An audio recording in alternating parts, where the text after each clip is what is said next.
Hey, good morning. It's me, Seth with SethPerler.com. I hope you are doing great, parents and teachers.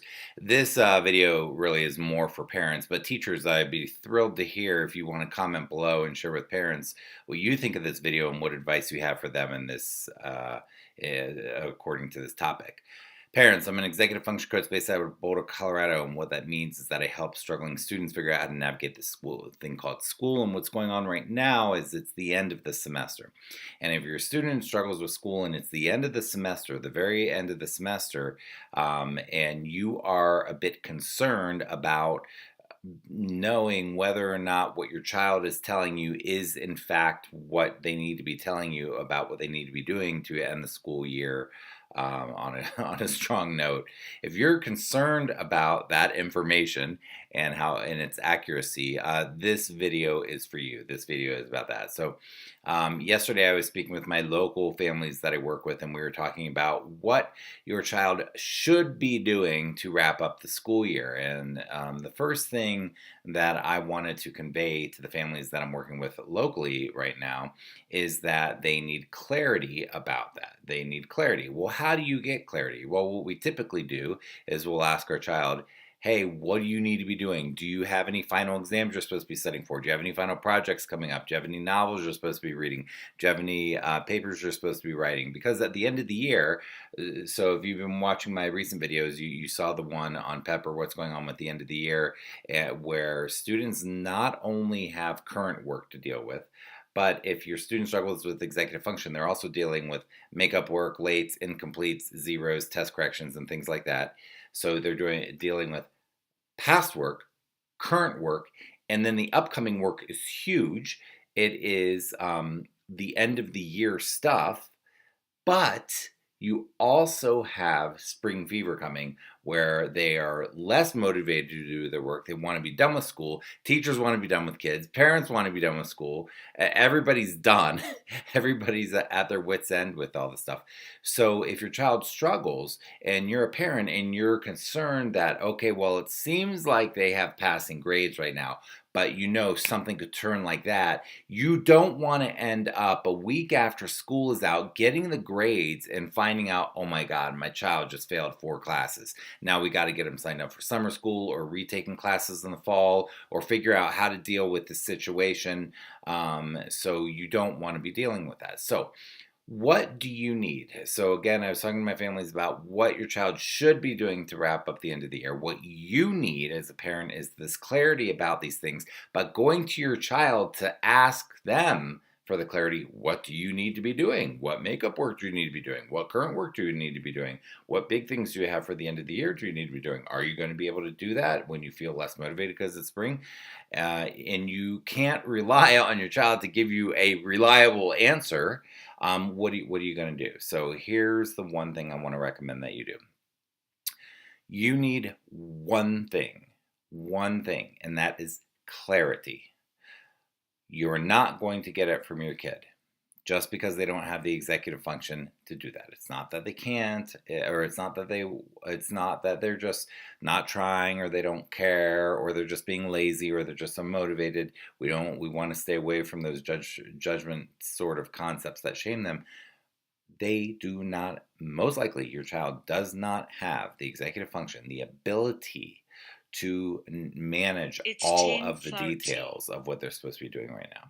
So if you cannot rely on your child to get that, where are you going to get it? You are going to get it from 2 main places. The first place is the portals, which are not necessarily reliable either.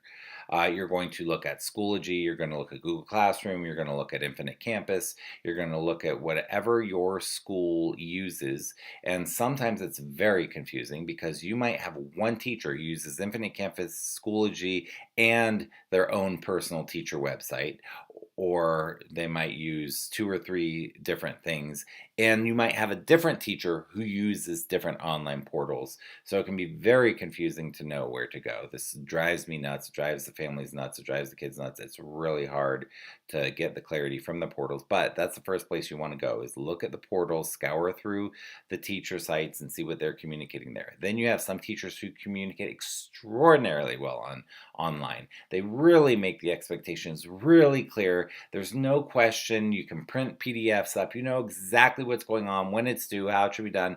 You can help your kid when you have information like that. But then you have other teachers who are vague, who don't post regularly, who don't give you a clear idea of what the expectation is, and then you can't help your kid, and then you end up in the situation that we're trying to avoid, where your kid fails the class, and you feel like you were caught off guard, and how did this even happen? So anyhow, the first thing you want to do to get clarity is to examine the portals thoroughly to get as much clarity as possible. And again, you can't always necessarily rely on that. The second way you want to get clarity is through contacting the teachers, either directly in person or through email, typically through email.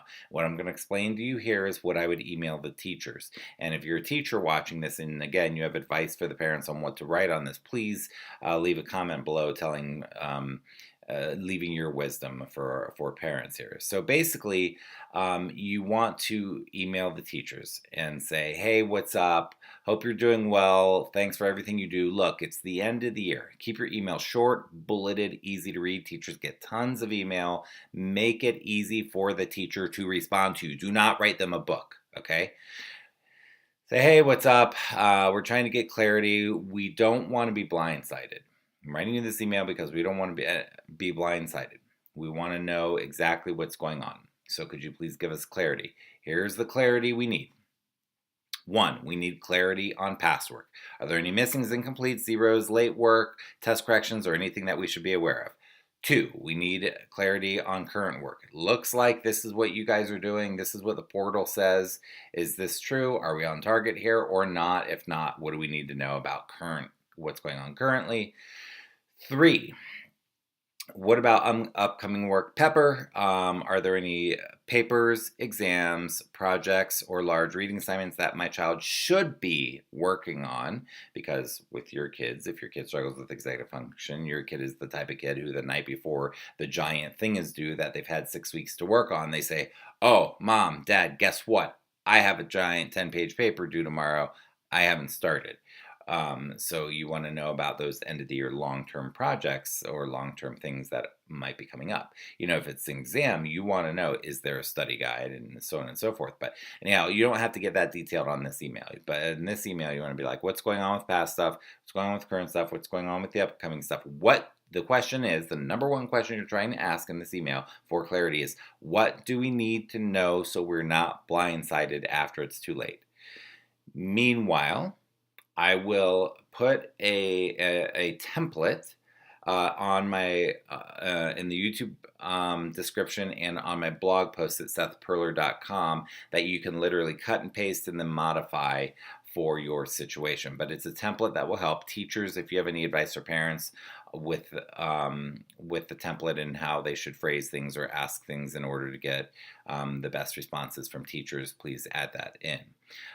So anyhow, parents, again, do not just believe your child if you are concerned and your child says, leave me alone, mom and dad, I've got this, why don't you trust me? I know what's going on. I promise. I swear I talked to the teacher about this. I swear I turned it in. I swear the teacher just hasn't updated the portal yet. Yes, I'm fine. I've got this. Trust me. If they're saying that, but there's something inside you that's going, I don't know, you need to listen to that. Better be safe than sorry. Get the clarity for yourself.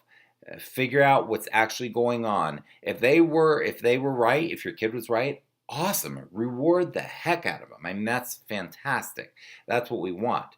But if they weren't, and you can avoid massive consequences on this, and not in an enabling way, but in a supportive way, you can avoid big consequences, then that's really good. You want to feel like you're empowering your kid.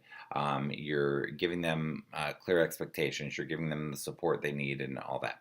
Anyhow, again, my name is Seth with SethPerler.com. I'm an executive function coach out of Boulder, Colorado. If you haven't signed up for my blog or subscribed on the YouTube channel, check them out. And if you like what I'm doing, please share this video with somebody that it might help right now. That supports me, and you can help somebody out with this video. Take care. I'll talk to you soon.